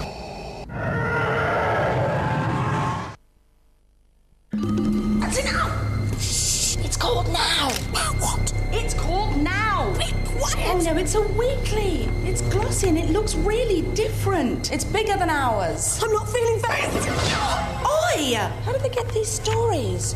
Reports from around the world. All the gossip. Oh, I'd look really good in there. You said I could see. Even the food looks good. Look, I want to see it now! New Now magazine. Discover the difference for yourself. Do you think they heard us? Car insurance? Now you can earn your no-claim bonus faster. How? With Admiral's Bonus Accelerator. Call Admiral on 0800 600 800 now to find out more. Don't buy your car insurance until you find out about Bonus Accelerator. New from Admiral. 0800 600 800. That's 0800 600 800. What is it that people like about BT's Friends and Family? Save about £16-17 a quarter. Friends and family is great. It saves me money. It's like getting a reward, really, from BT for using the phone. You can save 10% with BT's Friends and Family. Call 0800 05 55 55. You've got international calls. It's brilliant. You save quite a bit of money. Do you get the 10% off of the 5 numbers that you've got on the Friends and Family? If you can save a few coppers, then I'm there. I'm your man. It's good to talk.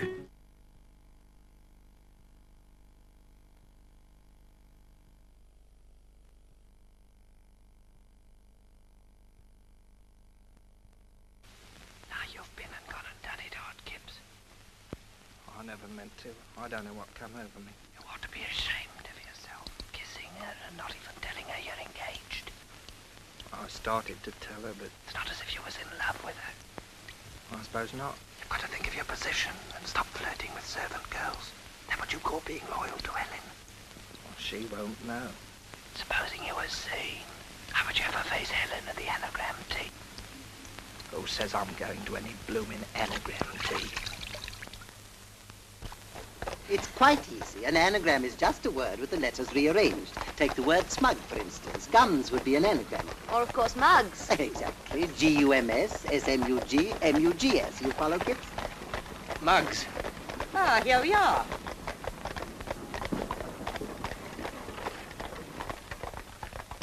Now, don't worry, my dear chap. I assure you it'll be jolly good fun. Chester or Ronnie will help you.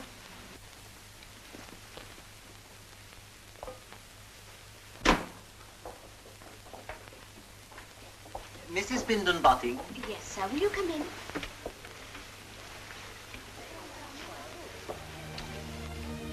Here. No. Ah, Mrs. Bolshingham. My dear. How nice to see you. And you, my dear. And Mr. Coop. How do you do? May I introduce my fiancé, Mr. Kipps? How do you do? Oh, I must congratulate you both of you.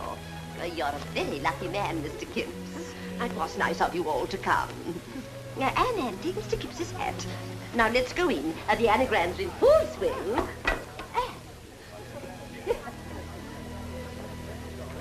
Dear, these maids, but you'll soon be experiencing a certain problem yourself. Yes, I expect so. Anagram. Now, will you each take one? Will you take yours? Thank you. So amusing. Oh, my dear, Sidney Revel's here. Oh, really? He was just this minute asking for you. Mother. Now, come along. Here we are. Serve up. Now, you know what to do. Just trot around and guess. Serve up. What fun.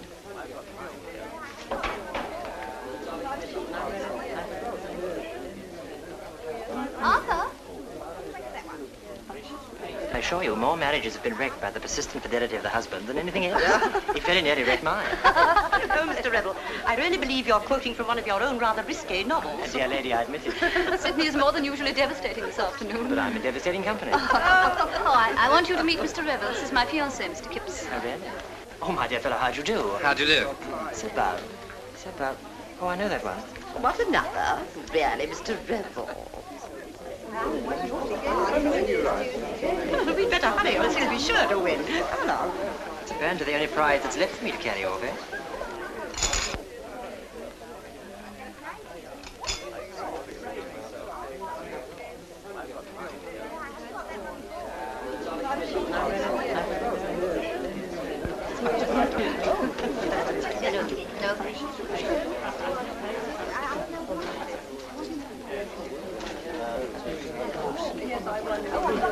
Mr. Revel.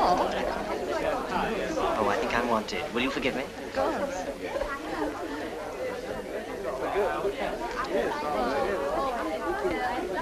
Have you guessed any anagrams, Arthur? Well, not many, I'm afraid. Never mind, you soon will. You know, you look very nice. I'm quite proud of you.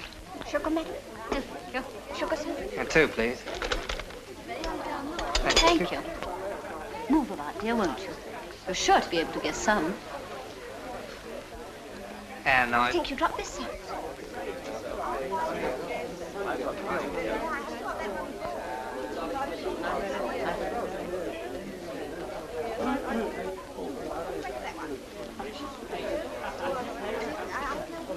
Oh, hello out there. Hello. I think I did rather a nice bit of business for you this afternoon. Oh, thanks. Ah, Kipps, and how go the anagrams, eh? What, nothing? My dear fellow, come. Look, I'll give you a start, shall I? Now, for instance, I'm lumber nice. What do you think that means, eh? Why, Columbine, of course. Yeah, just a minute. Anne, take this back. I don't want it. Well, I must speak to you. You can't, not here. Well, I got to. You said enough the other day. Now, listen. Oh, Mr. Kipps, you're not going already. Yes, I must. We haven't finished the guessing. I've got to. I'm not feeling very well. Oh. It's nose bleeding. Oh, I'm sorry. Hurry up, Anne. There are lots of people who haven't had tea. Yes, madam. Mr. Kipps has just left. What? Surely not. He said he felt ill. How very odd. What on earth's the matter with you?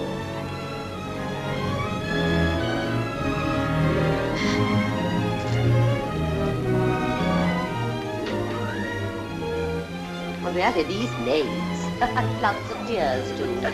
Unrequited love, perhaps. Probably some fatal Folkestone Guards.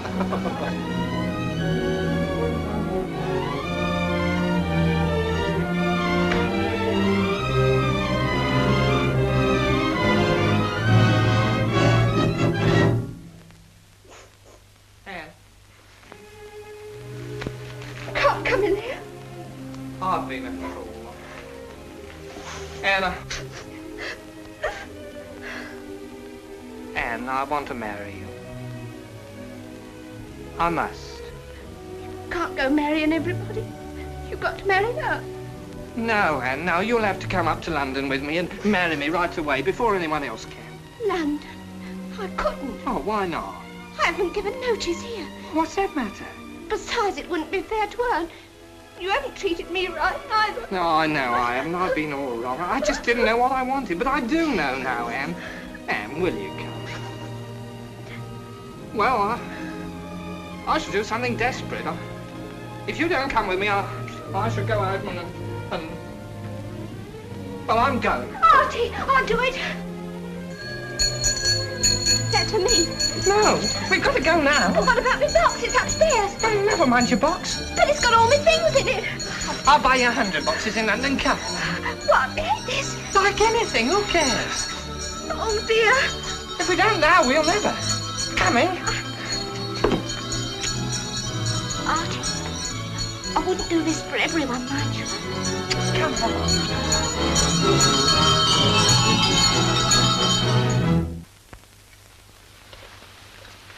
What's this? Prehistoric gardens. They're monsters. Oh. Makes you wonder how they ever got enough to eat. Oh, I expect everything was all in proportion when they was alive. Oh, I see. You lost your glove, Mrs. Kipps? You know very well I haven't. Showing off your wedding ring, eh? Oh, what if I am? Well, I don't mind. Oh, Artie, we're at the Crystal Palace. It's public. What's that called?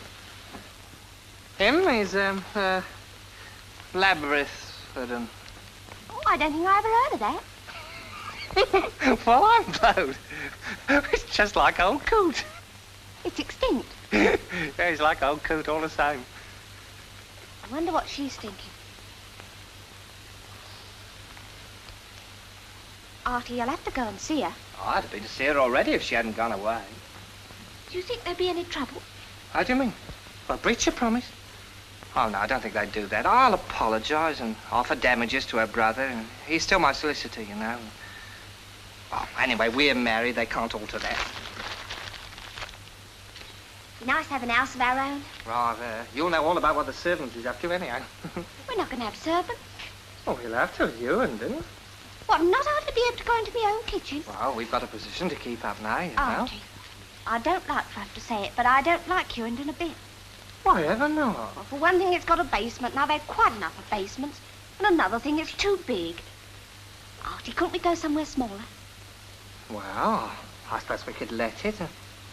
Yeah, I know. Why don't we build a house of our own? Build one? Just like you want it. No basement or anything. Do you think we could? Well, why not? I'll see an architect as soon as we get back. Oh, I don't know. I think it's having houses built by men that makes all the work and trouble. Well, you can tell him just how you want it. What do you say, Anne? Would be nice, Artie. Just 2 reception rooms and a modern kitchen. And a study for me. Oh, can't you just see it, Anne? Just a little house, Artie, sort of cosy.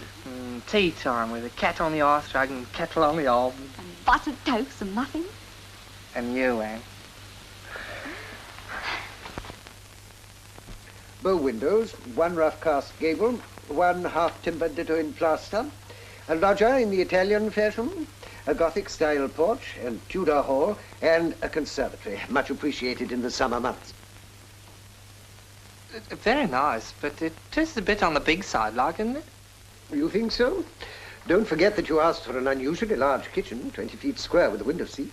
We want the girl to be comfortable. Quite, but we couldn't very well build a house with the domestic quarters the largest feature, could we?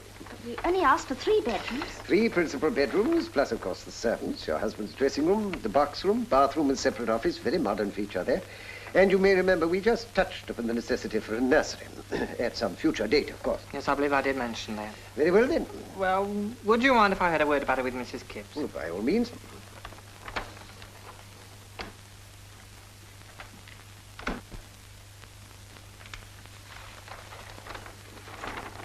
Plan of house for Arthur Kipps, SQ. It's nothing like what we told him. I know, but what are we going to do? Tell him we'll have it like we said. Only 3 bedrooms and no conservatory or anything, or we'll go elsewhere. Go on. Go on, I'll wait here. All right, I'll go. Of course, we could add a billiard room quite easily. Here, for instance. No, it's better what I said. Here. No doubt about it, that's an house. Ah, Mr. Kipps. Well? Well, I've been talking about it with Mrs. Kipps, and we thought perhaps we ought to have something a bit smaller. Smaller? Oh, like we said, 3 bedrooms and no conservatory and... My boy, that might be very nice for some little whippersnapper of a tradesman, but not for a gentleman. Exactly. Whereas this is an house. Yes, I can see that, Uncle, but we can always build onto it later. Build onto it. You've got a position to keep up now. Believe me, you can't be comfortable in this world unless you do. Precisely. You see that, don't you? Yes, Uncle, I can see that plain enough. I don't want to press you, Mr. Kipps, but I have got another appointment.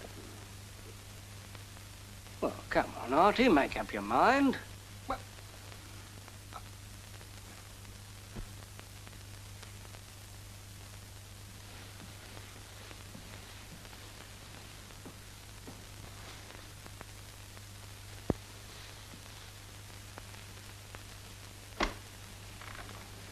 Then I'll forward you the estimate. Goodbye, Mrs. Kipps. I'm sure you'll be very satisfied. And don't forget that there billiard room. Billiard? Artie, what have you done? We're having it. What? Well, the house, all of it. Artie! You've no right to have done such a thing, Artie, landing us with a place like that. You say you'll build a house because Ewington's too big, and then you go and pick one that's a lot bigger. Where's the sense in it? I know it's a decent size, but... Think of the clean. 3 servants have been lost in that house. I did want it to be a little house, Artie.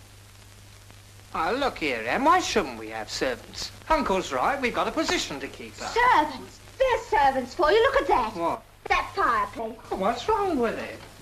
It's been black for days. It's bad enough having 1 servant. Heaven knows what it'd be like having 3. As a matter of fact, we ought to have a bigger house. No reason why not. Except you promised me we wouldn't. You can't be comfortable in this world if you don't live up to your position. Did Uncle say that too? Oh, what if he did? Oh, what are you up to now? Well, there you go again. How many times have I told you I will not have you scrubbing floors and cleaning grates? One thing I will not stand out, Kips, is a dirty house. What you've got to learn is to manage the household, not do all the work.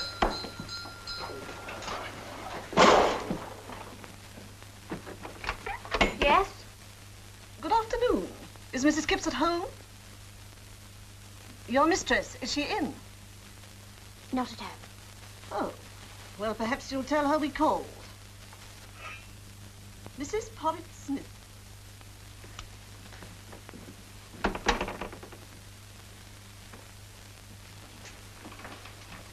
Anne! I couldn't tell him who I was, Artie, not like this. You ought to have known better than that, Anne. You ought, really. Oh, I'm sorry, Artie. Miss Porritt Smith, Mrs. Porritt Smith, the Reverend Porritt Smith.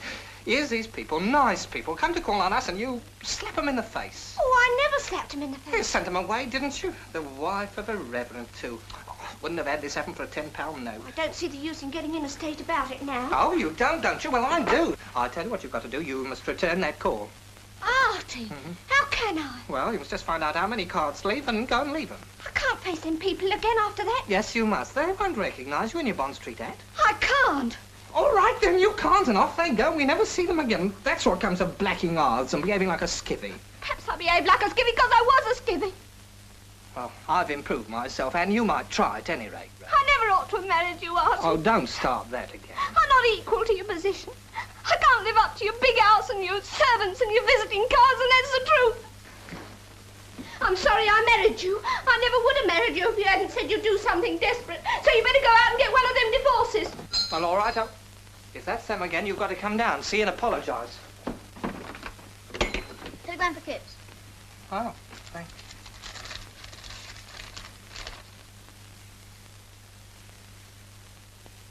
Any answer? No. No, thank you. Artie, what is it? What is it?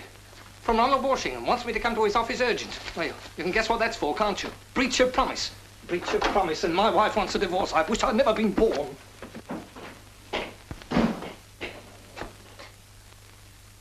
This way, Mr. Kipp.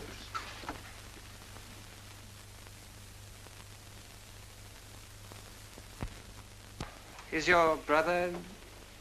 He isn't here. I sent that telegram. I've been trying to see you. I wanted to apologise, like, about you and... Oh, it's not that. I asked you to come because there's something that I must tell you. Now that you're here, I don't know how to do it. You see, it's very bad news. Oh, what's happened? My brother's gone. Run away. Arthur, he's made a terrible mess of everything. Everything of yours. It's my fault. I ought to have warned you. I don't understand. Sorry to be so indirect. It isn't very easy. I'm trying to tell you that my brother has ruined you. We didn't know when Ronnie went. Not until I got his letter telling me the whole miserable story and begging that I should ask you not to take proceedings. Yes, it's as bad as that. What did he do? What he would call backing his own judgment. What I believe the police would call converting to his own use. You mean I've nothing left? I should have warned you. But in the circumstances, it was a little difficult. Oh, yes. Oh, I suppose I'd better be going. What are you going to do? I don't know. I've got to realise it. Oh, nothing about that anyway. Oh, thank you. You're so good. What'll you do? I shall go on. I think I once told you that I was too ambitious. Ambitious for security and the right people and not having to bother about keeping up appearances. Well, I still am.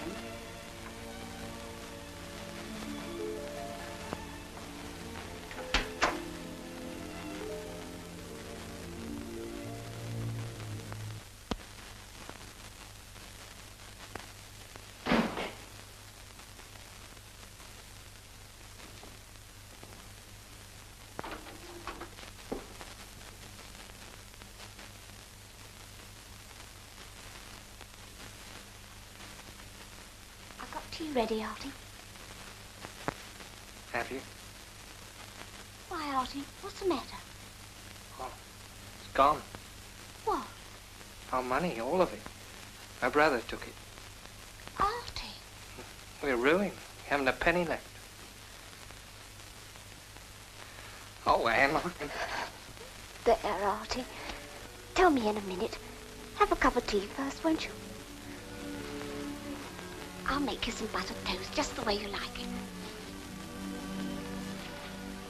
You've still got me, and I've got you. We'll find a way. You've been wonderful about it, Anne. Really, you have. We have been happy together somehow, haven't we? Yes, Artie, we have. I'm sorry I spoke to you like I did this afternoon. I've been a fool altogether. Never mind. You try and go to sleep. Yeah, I'll try. Oh! What's that? Must be next door. It's us. Hello there. I don't know who it can be this time around. Kipp's old boy! Oh! You nearly got a lump of gravel in your eye that time, old boy. What's the matter, Chitlow? You all right? Me? I'm magnificent. I'm terrific. Come on, Kippy. Come on, All right, Kippy. Come on down with me. Whoa! Come on, old dear. Hurry up. Come on, Kipps. Come on, old racehorse. Shh, the neighbours. Hello, Kipps, old boy. Did I get you out of bed? The-day. Dear old Kippy. Oh, what is it, Chitlow? Where's the little woman? Can't leave her out of this. She's in bed, Chitlow. Good. Chitlow, you can't go there.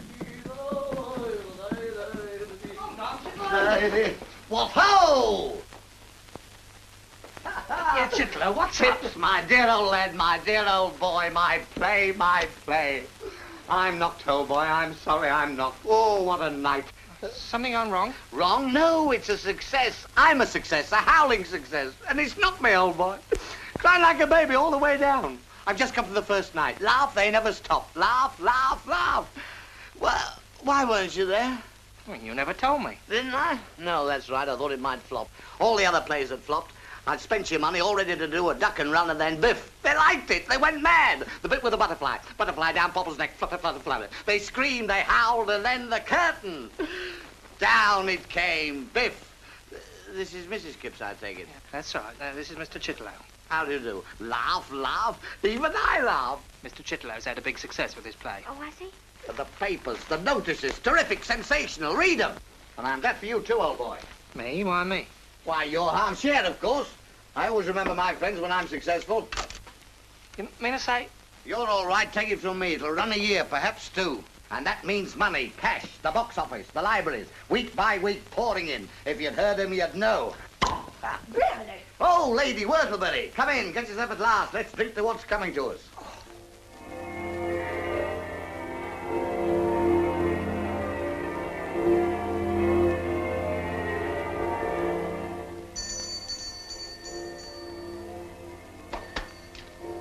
Excuse me. Thank you.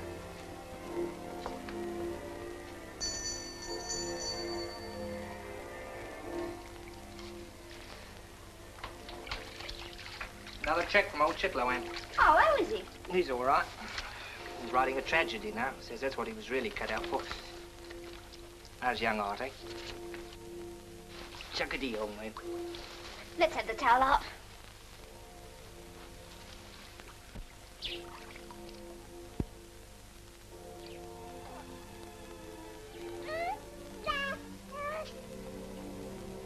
Penny for him, Art. I don't know that I was thinking of anything much, really. Perhaps I was just thinking what a rum go everything is. Remember I used to say, you can't be happy in this world if you don't live up to your position. silly, isn't it? Funny old heart. Ain't I? I don't suppose there was ever a chap quite like me before. Oh, I don't know, though.